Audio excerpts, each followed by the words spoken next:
बच्चों, आज हम लोग पाठ 7 भारत के संसाधन के बारे में पढ़ेंगे। संसाधन की अवधारणा को अगर देखें यानी संसाधन क्या है इसको अगर हम लोग जानना चाहें तो कह सकते हैं कि साधन उस प्राकृतिक एवं मानवीय संपदा को कहते हैं जिनका उपयोग मानव जाति अपनी आवश्यकताओं की पूर्ति हेतु करता है। यानी प्रकृति में उपलब्ध वे सभी साधन संसाधन कहे जाएंगे जिनका मनुष्य उपयोग करता है। लेकिन क्या सभी वस्तुएं मनुष्य उपयोग जितने भी प्रकृति में वस्तु उपलब्ध होते वो सभी संसाधन कहेंगे?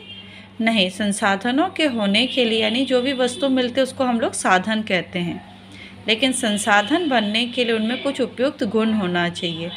जैसे तकनीकी विकास के द्वारा हम लोग किसी वस्तु को संसाधन बनाते हैं। वस्तुतः मनुष्य की संस्कृति व ज्ञान ही संसाधन बोध व संसाधन उपयोग का निर्धारण करती है। जैसे मनुष्य को जब तक इस्पात बनाने की तकनीक का ज्ञान नहीं था तब तक वो लोहा उसके लिए उपयोग नहीं आता था, लोहे का वो काम नहीं कर पाता था। लेकिन जब उसे संसाधन बनाने का उपयोग पता चला, यानी कैसे इस्पात को बनाया जाए, कैसे उसको गलाकर उससे लोहा प्राप्त किया जाए, तो मानव जाति के लिए लोहा बहुत ही उपयोगी बन गया। यानी पहला क्या बनना चाहिए साधन को जानने के लिए? तकनीकी विकास पता होना चाहिए। समय के साथ साथ व स्थान परिवर्तन होने से भी जो है संसाधन की उपयोगिता बदल जाती है। प्राचीन काल में हम लोग खाना बनाने के लिए लकड़ी का उपयोग करते थे, ऊर्जा के रूप में लकड़ियाँ जलाकर खाना बनाते थे। लेकिन हम लोग कोयला, बिजली और गैस का प्रयोग करते हैं अभी वर्तमान समय में। यानी समय के साथ साथ स्थान के परिवर्तन होने से भी जो है संसाधनों का रूप परिवर्तित हो जाता है। यूँ कह सकते हैं हम लोग कि साधन होते नहीं बल्कि बनाए जाते। बिना मानवीय प्रयास के हम लोग प्रकृति में जो भी तत्व मिलता है उसको हम लोग साधन का रूप नहीं ले सकते। जैसे भूगर्भ के अंदर बहुत से खनिज संसाधन मिलते हैं, लेकिन मनुष्य उनको उपयोग तभी कर सकता है जब उसको वो तकनीकी ज्ञान पता हो, उनका उपयोग वो करेगा तभी वो उसके लिए साधन कहलाएंगे। जैसे मणिपुर की पहाड़ियों में बहुत से खनिज तत्व दबे हुए हैं, लेकिन मनुष्य उनको प्रयोग नहीं कर सकता है क्योंकि उसको अभी तक पहाड़ को खोद कर इतनी गहराई से खनिज को निकालने का ज्ञान नहीं है, इसीलिए उसके लिए वो साधन नहीं है। इसका मतलब क्या हुआ कि साधन बनने के लिए दो गुण होना बहुत जरूरी। एक तो उपयोगिता कि उसको उपयोग किया है, दूसरा कार्य करने की क्षमता या योग्यता। कोई भी वस्तु को हम लोग साधन तब बना सकते जब हम लोग को लिए उपयोग में आएगी और कार्य करने की उसमें योग्यता होनी चाहिए, जो हमें तकनीकी ज्ञान द्वारा ही संभव है। यानी तकनीकी ज्ञान होगा तो मनुष्य उसको कार्य करने की योग्यता भी बनाएगा, उसके लिए वो उपयोगी भी होगा। मतलब प्रकृति, मानव तथा संस्कृति तीनों जब परस्पर मिलकर कार्य करते हैं तभी कोई वस्तु संसाधन बनता है। इस अनुसार अगर हम लोग परिभाषा को देखें, संसाधन की परिभाषा अंग्रेजी शब्द के रिसोर्स शब्द से लिया गया है। यानी वो दो शब्दों से बना अंग्रेजी के, एक री और दूसरा है सोर्स।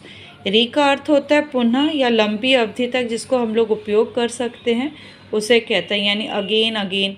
री मतलब अगेन, बार बार, पुनः उसको हम लोग प्रयोग करें। और सोर्स का अर्थ है साधन या फिर उपाय। ऐसा क्या उपाय लगाएं कि हम लोग पुनः उसको प्राप्त कर सकें। यानी रिसोर्स की परिभाषा फिर क्या हुई? इस प्रकार प्रकृति में उपलब्ध वे सभी साधन जिनका मानव समुदाय लंबी अवधि तक उपयोग कर सके तथा पुनः पूर्ति की क्षमता हो संसाधन कहलाते हैं। यानी मनुष्य बार बार जिन वस्तुओं को उपयोग कर सके और एक लंबे समय तक उसकी उपयोगिता को बता सके उसी को हम लोग संसाधन कहते हैं। इस प्रकार हम लोगों ने संसाधन की परिभाषा को देखा। अब हम लोग संसाधनों का वर्गीकरण करेंगे कि संसाधनों का वर्गीकरण हम लोग उसको निम्न प्रकार से कर सकते हैं। उसकी उत्पत्ति के आधार पर, समाप्ता के आधार पर, वो किस प्रकार से हम लोग खर्च करते हैं उसके आधार पर, या स्वामित्व के आधार पर, विकास के आधार पर हम लोग इसका वर्गीकरण कर सकते हैं। सर्वप्रथम हम लोग उत्पत्ति के आधार पर संसाधनों का वर्गीकरण देखेंगे। संसाधनों की उत्पत्ति के आधार पर हम इसको दो भागों में बांट सकते हैं, एक जैविक संसाधन और अजैविक संसाधन। उत्पत्ति के आधार पर जैव संसाधन उन संसाधनों को कहते हैं जिनमें जीवन होता है और जो संसाधनों की प्राप्ति जीव मंडल से होती है, जिनमें प्राण होता है, उन्हें हम लोग जैव संसाधन कहते हैं। जैसे मनुष्य, वनस्पति यानी पेड़ पौधे, प्राणी, विभिन्न प्रकार के जीव जंतु, मछली, पशु, ये सभी हमारे जैव संसाधन हैं। अजैव संसाधन वे सारे निर्जीव वस्तुएं जो हमें प्रकृति से मिलती है, जिनमें प्राण नहीं होता है, जैसे चट्टानें, खनिज, लोहा, तांबा। इसके साथ साथ मनुष्य का तकनीकी विकास या तकनीकी ज्ञान जो है वो भी अजैव संसाधन के अंतर्गत ही आता है। अगर हम लोग दूसरा प्रकार देखें संसाधनों का, जो कि समाप्तता के आधार पर जिस प्रकार से हम लोग उनका उपयोग करते हैं, जैसे जैसे वो हमें प्राप्त हो, तो उनके आधार पर भी हम उसको दो भाग में बांट सकते हैं। नवीनीकरण योग्य संसाधन वे सभी संसाधन जिनका उपयोग हम लोग पुनः प्राप्त कर सकते हैं, पुनः उनका उपयोग कर सकते हैं। बार बार उनके उपयोग करने से ये कभी समाप्त नहीं होते, बल्कि ये सतत रहते हैं। इन्हें प्रवाह संसाधन में ही कह सकते हैं। जैसे सूर्य का ताप, पवन ऊर्जा, जल ऊर्जा, वन्य पशु, जीव जंतु। वन अगर कट के नष्ट हो जाते हैं तो दोबारा वहाँ पेड़ पौधे उगते हैं और फिर से उनको हम लोग प्राप्त कर सकते हैं। कोई भी जीव मरता है तो वो अपने साथ साथ दूसरे वंशों को भी उत्पत्ति करता है, जिनके कारण हमें पशु फिर से दोबारा प्राप्त हो सकते हैं। इस प्रकार इनको हम लोग नवीनीकरण कहते हैं, जिनको हम लोग पुनः प्राप्त कर सकते हैं। अनवीनीकरण योग्य संसाधन वे सभी संसाधन होते हैं जो एक लंबे समय के अंतराल के बाद समाप्त हो जाते हैं, या जिनका उपयोग करने के बाद वो समाप्त होकर हमें पुनः प्राप्ति के लिए कई करोड़ों वर्ष लग जाते हैं। जैसे कि कोयले का उपयोग अगर हम लोग करते हैं तो उसके संचित भंडार रहते हैं, वो कुछ समय के पश्चात समाप्त हो जाते हैं और कोयले को बनने में कई करोड़ों वर्ष लग जाते हैं। इस प्रकार की वस्तुओं को अनवीनीकरण योग्य कहते हैं। इनमें भी जो है कुछ ऐसे होते हैं जिन्हें चक्रीय कहा जाता है, जो पुनः प्राप्त कर सकते हैं। जैसे लोहा और तांबा धातुएं, इनका हम लोग दोबारा प्रयोग कर सकते हैं। लोहे के वस्तुओं को गलाकर फिर दोबारा हमें लोहे की प्राप्ति हो सकती है, इसलिए इनको हम लोग चक्रीय कहते हैं। लेकिन कोयला, पेट्रोलियम का प्रयोग करने के बाद दोबारा उनको हम लोग उपयोग नहीं कर सकते, इसलिए उनको हम लोग अचक्रीय कहते हैं। तीसरा प्रकार है स्वामित्व के आधार पर, यानी जैसा जैसा संपत्ति के ऊपर या वस्तुओं के ऊपर जो संसाधन प्राप्त होते हैं, जिनका स्वामित्व होता है, उसके आधार पर इनको वर्गीकरण कहते हैं। पहला है व्यक्तिगत संसाधन। वे सभी संसाधन जो निजी होते हैं, अपने स्वयं के होते हैं, जैसे अपना खुद का घर, मकान, चारागाह, बगीचा, तालाब, ये सब निजी संपत्ति हैं। आपके घर में भी बहुत सी ऐसी चीज़ें होंगी जो आपके से संबंधित है, उन सबको आप बताओगे कि वो व्यक्तिगत संसाधन है जिनका उपयोग आप लोग करते हैं, जैसे आपकी किताबें, पेंसिल, पेन। सामुदायिक संपत्ति वाले संसाधन वे सभी संसाधन कहलाते हैं जिनको समुदाय के ऊपर एक अधिकार रहता है। जैसे गांव के तालाब, उनका चारागाह, शमशान की भूमि, शहरों में जो पार्क पाए जाते हैं, पिकनिक स्थल, खेल का मैदान, ये सब सामुदायिक संपत्ति है। राष्ट्रीय संसाधन जब किसी देश के राष्ट्र के अधिकार में रहता है, जिसमें देश जो है व्यक्तिगत संपत्ति को किसी कल्याण के लिए भी ले सकता है। जैसे सड़क निर्माण करते वक्त वो व्यक्तिगत जो भूमियाँ आती है किसी के, उनको वो खरीद लेता है, क्योंकि वो राष्ट्र के सड़क निर्माण के लिए आवश्यक है। देश में जितने भी खनिज पदार्थ पाए जाते हैं, वन संसाधन जो पाए जाते हैं, वहाँ की जनसंख्या, जल संसाधन, वो सभी उसके अंतर्गत आते हैं। और किसी भी देश की सीमा से लगा हुआ 19.2 किलोमीटर तक का जो क्षेत्र रहता है, उसके अंतर्गत जो भी संपत्ति पाई जाती है वो राष्ट्र की होती है। उसी प्रकार अंतर्राष्ट्रीय संसाधन के अंतर्गत वे सारी भूमि क्षेत्र, वो सारा तटीय क्षेत्र जो कि 200 किलोमीटर की दूरी तक के अंतर्गत आता है, वह अंतर्राष्ट्रीय संपत्ति रहते हैं। खुले महासागरीय संसाधन में किसी भी देश का अधिकार नहीं रहता। 200 किलोमीटर की दूरी तक का जो क्षेत्र है, कोई देश की सीमा के अंतर रहता है, लेकिन उसके बाहर का पूरा वो अंतर्राष्ट्रीय होता है। और उस अंतर्राष्ट्रीय संपत्ति को प्रयोग करने के लिए अंतर्राष्ट्रीय तौर पर सहमति का भी उपयोग किया जाता है। विकास के आधार पर अगर हम लोग देखें तो विकास के आधार पर हम लोग संसाधनों को 4 भाग कर सकते हैं। संभावित संसाधन वे संसाधन जिनका किसी प्रदेश के विद्यमान होता है, किसी देश में पाया जाता है, लेकिन उनके उपयोग करने की संभावना है, लेकिन अभी तक कर नहीं रहे। जैसे भारत के पश्चिमी में राजस्थान और गुजरात में पवन और सौर ऊर्जा बहुत है, लेकिन उसका उपयोग अभी तक हम लोग सही ढंग से नहीं कर पाए हैं। विकसित संसाधन वे संसाधन जिनका सर्वेक्षण कर चुके हैं, उनको उपयोग और गुणवत्ता भी हमें पता है उनके लिए, लेकिन अभी तक हमारे पास तकनीकी का पूरा प्रयोग नहीं कर पा रहे जिसको कि हम लोग उसको उपयोग कर सके। ये संभाव्य जिनको हम लोग सोच रहे हैं भविष्य में यूज़ करेंगे वैसे संसाधन होते हैं।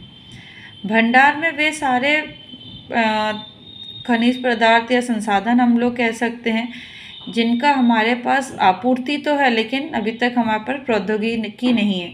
जैसे आप लोगों को बताया था, मणिपुर के में पहाड़ों के नीचे बहुत से खनिज, बहुमूल्य खनिज दबे हुए, लेकिन उन पहाड़ों की खुदाई करके हम खनिजों को निकाले, वो तकनीकी ज्ञान अभी तक नहीं, इसलिए वो हमारे भंडार हैं, रिसोर्स हैं। और संचित कोश उनको कहा जाता है वे सारे संसाधन का भंडार जो तकनीकी ज्ञान की सहायता से प्रयोग में ला सकते हैं, जिनका उपयोग अभी आरंभ नहीं हुआ है। वर्तमान में हम लोग उसको सीमित तौर पर ही प्रयोग कर सकते हैं। जैसे नदी के जल से हम लोग विद्युत उत्पन्न करते हैं, वो हमारे पास है, उसका ज्ञान भी हम लोग उपयोग कर रहे हैं, लेकिन सीमित मात्रा में, इसलिए वो संचित हम लोगों ने उसको स्टोर करके रखा हुआ है। अब हम लोग देखेंगे संसाधनों का संरक्षण क्यों आवश्यक है। संसाधन हमारे लिए बहुत ही उपयोगी हैं क्योंकि उनका उपयोग हम लोग मनुष्य अपनी आवश्यकता की पूर्ति के लिए करता है, लेकिन किस प्रकार से हम लोग करें, क्योंकि उनका संरक्षण का मतलब क्या होता है कि भविष्य की आवश्यकताओं को देखते हुए पर्यावरण की रक्षा करते हुए संसाधनों का उपयोग में लेना। यानी संसाधनों का संरक्षण का मतलब क्या है कि हम इस प्रकार से किसी वस्तु को उपयोग करें कि वो हमारे पर्यावरण को भी सुरक्षित रखे और भविष्य में भी उनकी उपलब्धता हमें प्राप्त होती रहे। इस प्रकार से किसी वस्तु को उपयोग करने को ही हम लोग संरक्षण कहते हैं। विगत कुछ वर्षों से तीव्र जनसंख्या की वृद्धि के कारण औद्योगिकी एवं तकनीकी विकास के अधिक हो जाने के कारण जो है हम लोगों का किसी भी भौतिक वस्तुओं को उपयोग अधिक से अधिक करने लगे, जैसे सामाजिक, आर्थिक और राजनीतिक उथल पुथल हो जाती है। अधिक हम लोग वस्तुओं को उपयोग करने के कारण अविवेकपूर्ण दोहन के कारण जो है वो वस्तुएं समाप्त होती जा रही हैं। उसके हमारे पर्यावरण पर बहुत ज़्यादा उल्लेखनीय ह्रास हो रहा है, हमारा पर्यावरण प्रदूषित हो जा रहा है, नष्ट होता जा रहा है। इन सब को किस प्रकार से प्रयोग करें कि संसाधनों को हम लोग संरक्षित कर सकें, उनका उपयोग हम लोग लंबे समय तक बिना प्रकृति को नुकसान दिए करें। इसके लिए हमारे पास कुछ उपाय हैं। जैसे किसी देश में उपलब्ध कुल संसाधनों का पूर्ण ज्ञान होना आवश्यक है, उनकी आवश्यकता अनुसार ही उनका व्यवहार किया जाना चाहिए।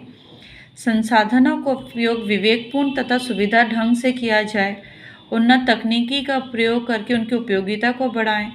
सीमित साधनों का उपयोग अति आवश्यक कार्यों के लिए करें, अन्यथा उनको नष्ट न करें। जैसे कि आजकल हम लोग पेट्रोलियम जो हमारे लिए बहुत कीमती, लेकिन वो दिन प्रतिदिन समाप्त होती जा रही है।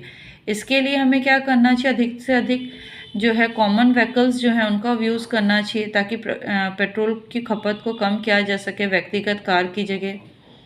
संसाधनों के इस प्रकार विकास करने का प्रयास करना चाहिए कि उसकी उत्पादकता में वृद्धि हो। जैसे कि अगर हम लोग चक्रीय फसल या हेर फेर द्वारा फसल को उत्पन्न करें तो अधिक होगा, मिट्टी की उर्वरकता बनाई जा सकती है। विरल संसाधनों का उपलब्धता को बनाए रखने के लिए विकल्प संसाधनों का प्रयोग करना चाहिए। जैसे बिजली का उपयोग करने के लिए हम लोग कोयले को अधिक न उपयोग करके सौर ऊर्जा, पवन ऊर्जा या जलीय शक्ति के द्वारा विद्युत उत्पन्न कर सकते हैं। परमाणु शक्ति में यूरेनियम और थ्योरियम से जो हमें ऊर्जा मिलती है उनका उपयोग करें। इस प्रकार विकल्प जो है हमारे पास किसी भी ऊर्जा को प्रयोग करने के लिए उनका अधिक से अधिक उपयोग करके हम लोग संसाधनों का संरक्षण कर सकते हैं। आज हम लोगों ने संसाधन की परिभाषा, संसाधन के प्रकार और उसकी उपलब्धता के बारे में पढ़ा। कल हम लोग नेक्स्ट खनिज संसाधनों के बारे में पढ़ेंगे।